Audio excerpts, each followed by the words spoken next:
Yeah, Yimbin Kuma, Farouk, Kapé Morson Faye, Glaning Khadahanat Kofo. Yimbi Kuma et Carbon le savent bien. Il est important de rappeler que l'esclavage doit être mis à terre définitivement, jeté dans les poubelles de l'histoire sur le continent.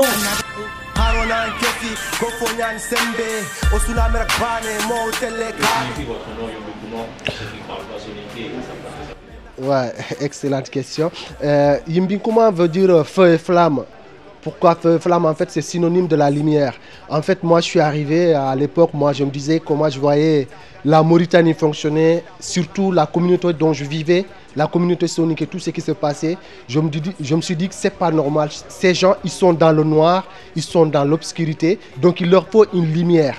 Cette lumière, c'est quoi? C'est que le message que je vais passer, c'est un message qui réveille. Donc, c'est un message lumière. Donc, je me suis dit Yimbi Kuma, parce qu'avant aussi, Yimbe, parce que les gens, on apprenait dans des ce qu'on dit Dara en Wolof, dans des je sais pas, des écoles coraniques.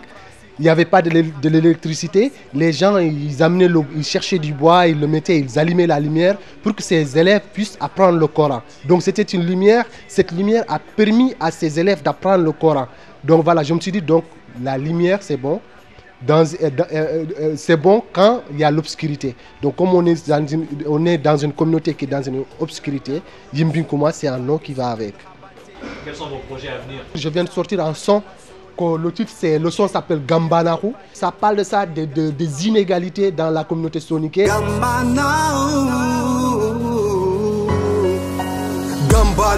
Gambanahu nyantongo khagare ndo hasda khun sonin karkara natoro falle Gambanahu ndabugi berake ina tanfa sonin karkarna ina lakhone o katkem famun kammo. De passage, je remercie Claudicia, qui est quelqu'un, depuis qu'on s'est vu, voilà, le courant passe normal et il a accepté de mettre en exclusivité ce son sur RFI. J'ai donné l'injustice à Mauritanie, comme le son que je viens de faire, La jeunesse oubliée, je l'ai fait le mois de juillet avec BSP. La jeunesse oubliée, c'est un message que j'ai envoyé direct au président de la République. Je ne sais pas si vous connaissez le mouvement aujourd'hui qu'on a pu mettre en place, Gambanahu, donc c'est ça l'actualité surtout. Donc voilà, donc on est vraiment dans ce mouvement-là, qui est un mouvement qui fait conscientiser la communauté sonique pour dire qu'aujourd'hui, nous ne pouvons plus vivre comme nos ancêtres. On ne devait pas trouver que diminuer une personne, dominer une personne, empêcher une personne de tous ses droits, que c'est normal, que c'est une mode de vie. Et c'est très difficile là où on est actuellement, on affronte ça. Donc tu te fais beaucoup d'ennemis. Et ça, je me suis fait beaucoup d'ennemis. Mais c'est rien par rapport à ce que j'ai, par rapport à ce qui m'aime. Par rapport à tout ça maintenant, quels sont les retours que vous avez par rapport à cette popularité, cette petite médiatisation, ça m'a permis de faire passer plus mes messages. Parce que quand tu es un rappeur, quand tu es un artiste, tu as envie de faire passer des messages. Et quand tu passes ces messages, tu as envie que ça soit écouté. Aujourd'hui, quand je sors une chanson, la jeunesse écoute, les vieux écoutent. Et pensez-vous que le combat que vous menez est un devoir? Ah ben oui, absolument, c'est un devoir. Pour moi, c'est un devoir. Je ne peux pas, comme je suis dans une communauté, je suis soniqué. Bien vrai, ma mère est Peul, mon père est soniqué quand même. Donc dans cette communauté, on a des discriminations, c'est quoi? On a l'esclavage qui continue à se faire. Donc quand je me tais, je suis complice de ce système-là. Quand je me tais, c'est que je l'accepte. Donc il faut dénoncer ça. Donc c'est mon devoir de le faire, mon devoir de citoyen. Quand aujourd'hui, le problème de recensement en Mauritanie, il y avait Djamenteki et Soldat, ils ont fait un son, ma nationalité touche pas mal. C'est un son extraordinaire. C'était leur devoir, c'est ça un artiste. C'est pas tout simplement rester là, en tant qu'artiste, tu fais rien, tu vas parler pour faire danser, mais c'est un devoir aussi de participer. Yoro Gainako, il fait des choses extraordinaires, c'est son devoir aussi. Vous êtes un des premiers à avoir réussi à populariser le rap soniqué en Mauritanie et en France aussi plus particulièrement. Vous êtes l'un des pionniers, celui qu'on connaît le mieux dans le milieu mauritanien. Comment expliquez-vous cela, le fait que vous avez popularisé le rap soniqué? Ouais, en fait, c'est vrai que ce trap sonique, j'ai eu la chance, comme tu dis, de le populariser d'une part, mais même si je n'étais pas seul.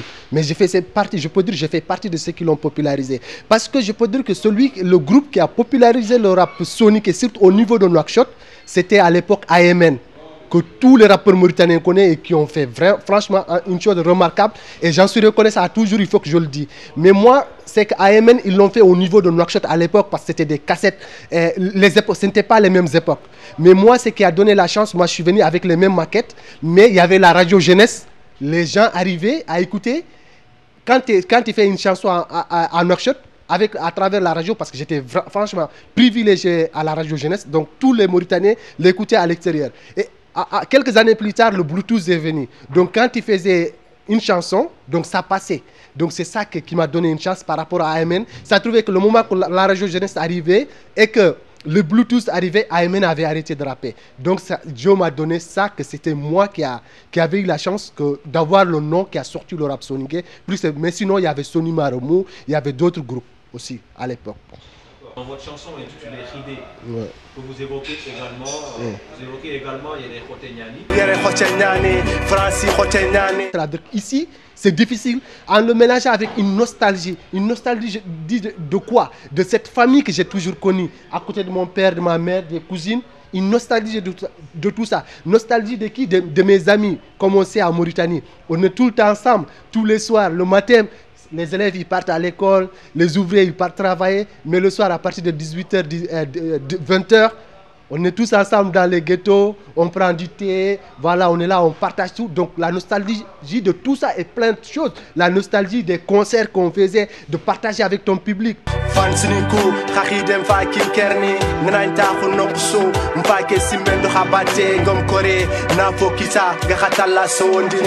Avec tout ça, j'ai mélangé l'idée, la nostalgie, de la galère aussi. Qu'ici, nous, on passe quoi? Que quand on arrive en France, qu'on a tout. Lorsque moi, j'étais en Mauritanie, j'ai vu un clip de Big Jazz. Il était là, il était avec des Nana Toubab et tout. Il était là.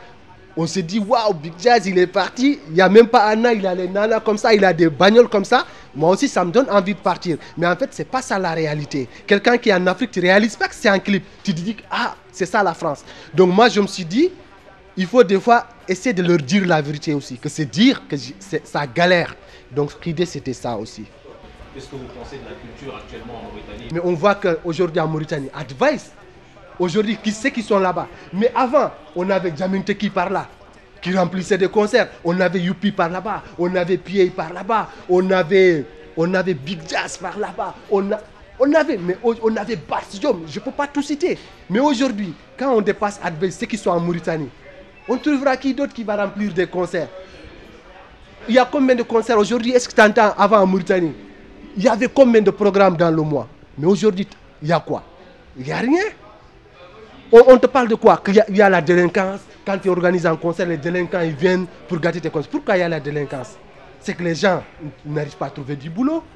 Si tout le monde arrivait à trouver du travail, tout le monde s'en sortait. Moi, si je m'en sors, je mon travail, je tout.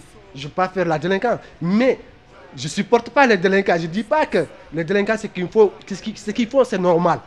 Mais je me suis dit qu'ils pouvaient faire quelque chose pour éviter ces jeunes de faire ces délinquances-là. Qu'est-ce que vous pensez qu'il faudrait changer au niveau de la culture en général en Mauritanie pour que les choses avancent?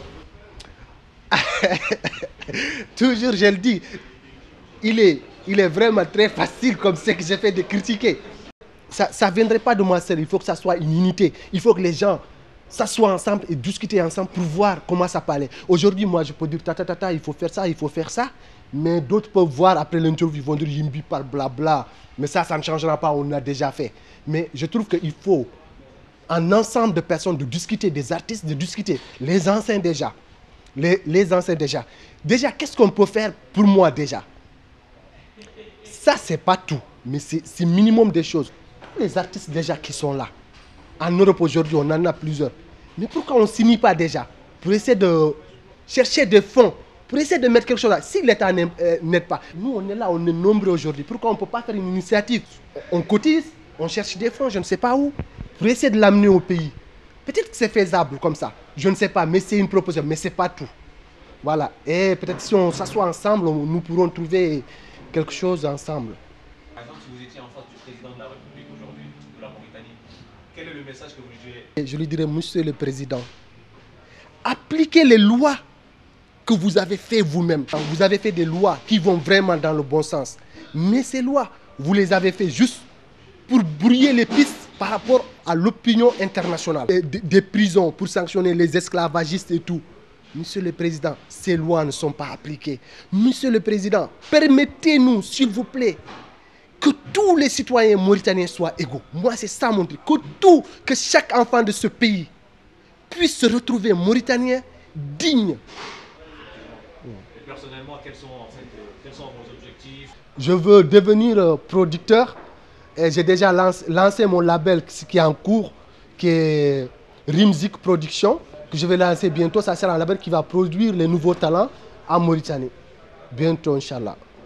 Et quel est pour vous le mot de la fin?